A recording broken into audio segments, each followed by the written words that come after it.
Hello students, मैं John के YouTube channel में आपका फिर से स्वागत है। और आज की वीडियो में हम पढ़ने वाले हैं एक नए टॉपिक के बारे में, और वो टॉपिक है सातत्य, कंटिन्यूटी। कि आखिर ये सातत्य आखिर होता क्या है। सातत्य को हम संततता भी कहते हैं, याद रखिएगा।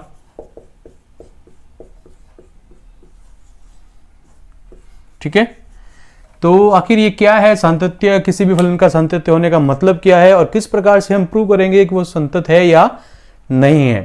तो चलिए देखते हैं। तो हम पहले नॉर्मली अपनी भाषा में देख सकते हैं कि अगर यदि किसी फलन का ग्राफ बनाते हैं, क्या बनाते हैं, ग्राफ, या अपन बोल सकते हैं आलेख बनाते हैं। अगर वो टूटता है, वो क्या हो जाता है, टूट जाता है। तो जिस बिंदु पर टूटता है, जिस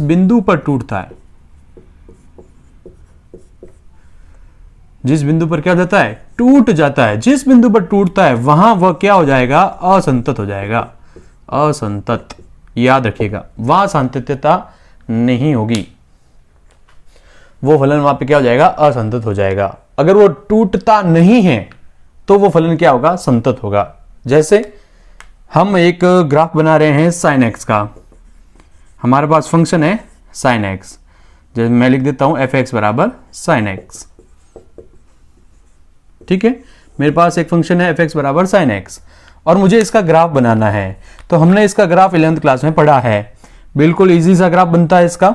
यहां पर होता है 1, यहां होता है 0, यहां होता है -1, यहां अपने पास, यहां ले लेते हैं π/2, यहां ले लेते हैं पाई 3π/2, इधर 2π। ठीक है, तो मैं इस तरफ ही ले रहा हूं, प्रथम चतुर्थांश ले रहा हूं। पहले हम पॉजिटिव साइड्स में देखेंगे। तो प्रथम चतुर्थांश क्या होता है, 0 से π/2 होता है। हम जानते हैं साइन 0 0 होता है। ठीक है, फिर साइन 45 1/√2, साइन 90 1 होता है। तो ये रहा 1, फिर ये 0, फिर ये -1, फिर ये 0। तो अगर मैं इसका ग्राफ बनाता हूं तो इसका ग्राफ किस प्रकार से बनेगा, इस प्रकार से बनेगा। ये हमने 11th क्लास में भी पढ़ा है। अब मैं यहां पर आपको बोलता हूं कि हमारे पास फंक्शन है एफ एक्स बराबर साइन एक्स, और आपको चेक करना है, एक्स बराबर π/4 पर, एक्स बराबर π/4 पर कि फलन संतत है या नहीं है। तो देखिएगा एक्स बराबर π/4 कहां होगा, यहां होगा π/4। तो π/4 पे देखिए, इस बिंदु पर क्या ग्राफ जो हमने आलेख बनाया है वो टूट रहा है या नहीं टूट रहा है, लगातार जा रहा है। यहां पर हमको इसको बनाने के लिए यहां पर पेन या पेंसिल उठानी नहीं पड़ी, ये सीधा बन रहा था, ऐसा देखिएगा। तो इस बिंदु पर ये ग्राफ नहीं टूट रहा है, तो इसका मतलब x बराबर π/4 पर साइन एक्स जो होगा संतत होगा। ठीक है, तो यह बात आपको समझ में आ गई होगी। अगर इसी का हम दूसरा एग्जांपल लेते हैं और हम एक दूसरा फलन लेते हैं एफ एक्स बराबर 10x, एफ एक्स बराबर 10x। ठीक है, तो एफ एक्स बराबर 10x ले रहे हैं और इसका ग्राफ हमको बताएं कि क्या होगा। यहां हम ले लेते हैं π/2, यहां होता है पाई, इधर हमारे पास होता है माइनस का π/2, इधर होता है माइनस का पाई, ये 1 0 -1।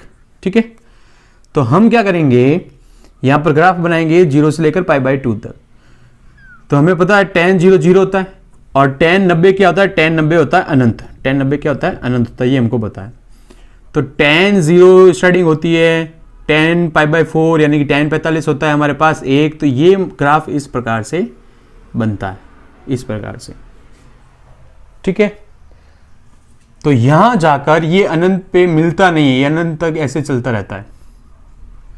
तो हम यहां पर क्या बोलेंगे कि अगर मैं बोलता हूं कि x बराबर π/4 पर चेक कीजिए कि tan x संतत है या नहीं है। तो π/4 कहां होगा, π/4 यहां होगा। देखिए यहां पे ये π/4। तो अगर मैं इसको ऐसे मिला देता हूं, यहां पे देखो ये रहा, तो इस पॉइंट पर ये है π/4 के लिए। तो इस पॉइंट पर क्या ग्राफ टूट रहा है, क्या नहीं टूट रहा है, ये लगातार ग्राफ है, संतत है। तो इसका मतलब जो tan x है, एफ एक्स बराबर tan x, वो x बराबर π/4 पर संतत है। और इसी क्वेश्चन के लिए मैं अगर बोल देता हूं कि x बराबर π/2 पर चेक कीजिए, तो पाई बटा 2 पर देखिए ये अनंत की तरफ जा रहा है जा रहा है जा रहा है, मिल नहीं रहा है यहां पर।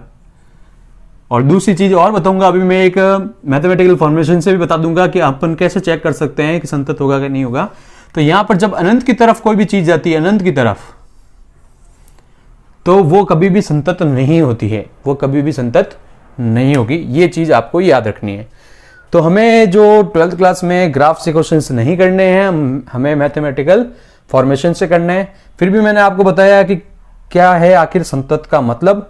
और असंतत के लिए आप देख सकते हैं कि यहाँ पर पाई बटा 2 पे जा रहा है। हम दूसरा एक और एग्जांपल ले लेते हैं।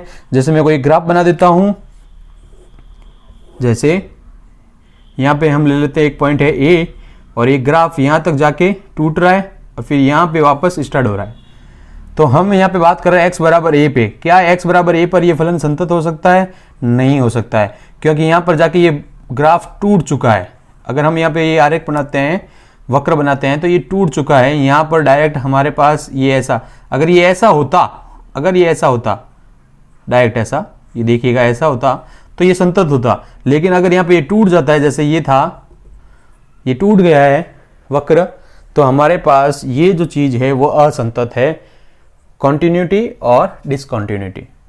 ठीक है, तो जो संतत होगा वो कंटिन्यूस फंक्शन होगा और असंतत डिसकंटिन्यूअस फंक्शन होगा।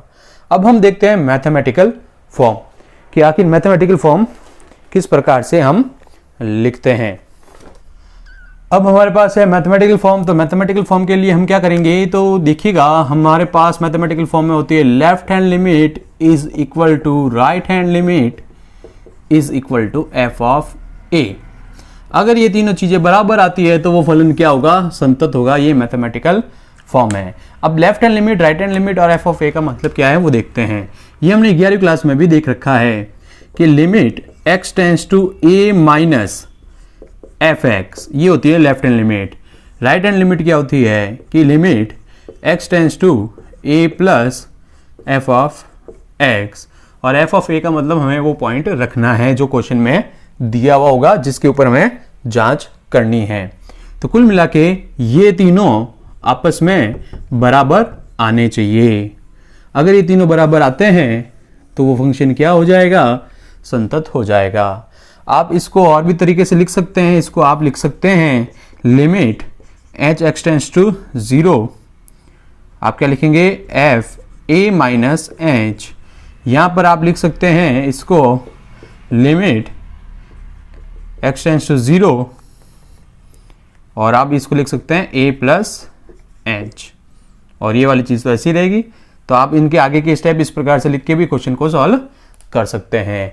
तो हम अब देखते हैं कि फलन संतत कब नहीं होगा, किन किन कंडीशंस पे संतत नहीं होगा, फलन संतत नहीं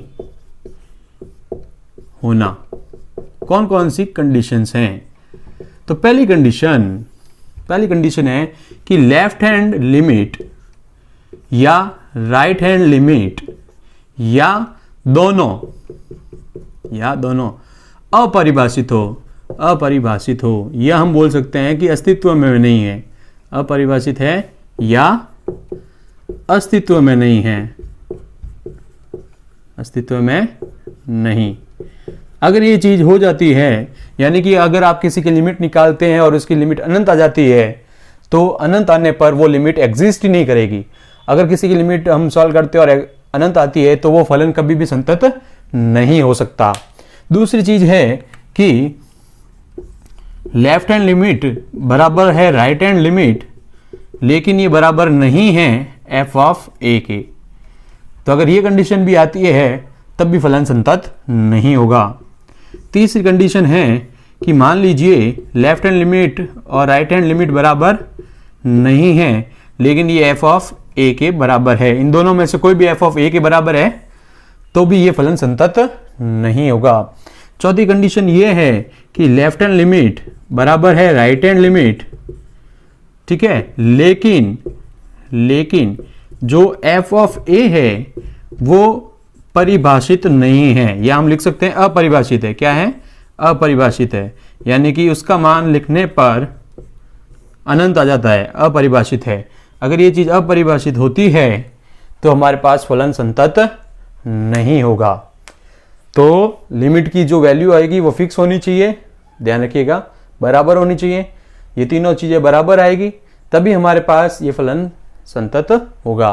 तो ये कुछ कंडीशंस हैं जिससे हम बोल सकते हैं कि फलन संतत नहीं होगा। अब हमारे पास क्वेश्चन है कि f(x) बराबर 10x x बराबर π/2 पर संतत है या नहीं है। तो इस क्वेश्चन को करने के लिए हम या तो इसका ग्राफ बना सकते हैं या हम इस मैथमेटिकल फॉर्म से कर सकते हैं। हम ग्राफ नहीं बनाएंगे, हम करेंगे मैथमेटिकल फॉर्म से। तो सबसे पहले हम लिखेंगे लेफ्ट हैंड लिमिट।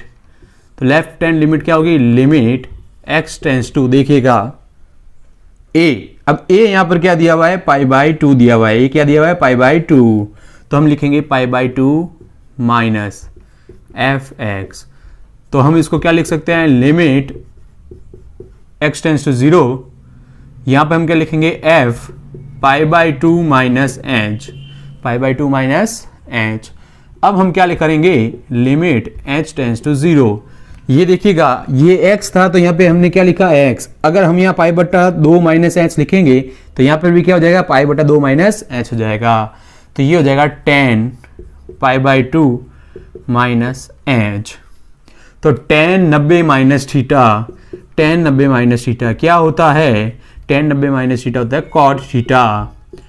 ये हो गया कॉट h, और कॉट h का मान 0 रखेंगे, लिमिट यूज करेंगे तो कॉट 0 क्या होता है, अनंत होता है, जो कि क्या है, अपरिभाषित है, अपरिभाषित। तो मैंने बताया था जब भी कोई भी लिमिट अपरिभाषित आती है, कोई भी लिमिट क्या होती है, अपरिभाषित, तो उसका अस्तित्व, यानी कि अस्तित्व तो होगा ही नहीं लिमिट का, और वो फलन भी संतत नहीं होगा, फलन संतत नहीं होगा। तो आप क्या लिख सकते हैं, चूंकि लेफ्ट हैंड लिमिट अपरिभाषित है अतः सीमा का अस्तित्व नहीं होगा, इसलिए फलन संतत भी नहीं होगा। अगर आप राइट हैंड लिमिट निकालना चाहते हैं तो भी हम निकाल सकते हैं, किस प्रकार से निकालेंगे वो भी देख लेते हैं। राइट हैंड लिमिट, तो limit x tends to π/2 plus लगाना है, ये f(x) हो जाएगा। अब limit h tends to 0 f π/2 plus h, limit h tends to 0, ठीक है। अब π/2 प्लस h रखना है, 10 π/2 प्लस h, 10 90 प्लस थीटा, दूसरा चतुर्थांश, जो कि होगा minus cot theta, minus cot theta. Theta की जगह यहाँ पे h लिखा था तो h लिख दिया। अब लिमिट यूज करेंगे तो माइनस का कॉट 0, जो कि देगा माइनस का अनंत। ये भी क्या है, अपरिभाषित है। तो इस प्रकार से हम लिख सकते हैं कि फलन f(x) बराबर 10x क्या है, x बराबर π/2 पर संतत नहीं है, संतत नहीं है, ठीक है। आगे बात समझ में आपको, जब भी अपरिभाषित होता है तो फलन संतत नहीं होगा।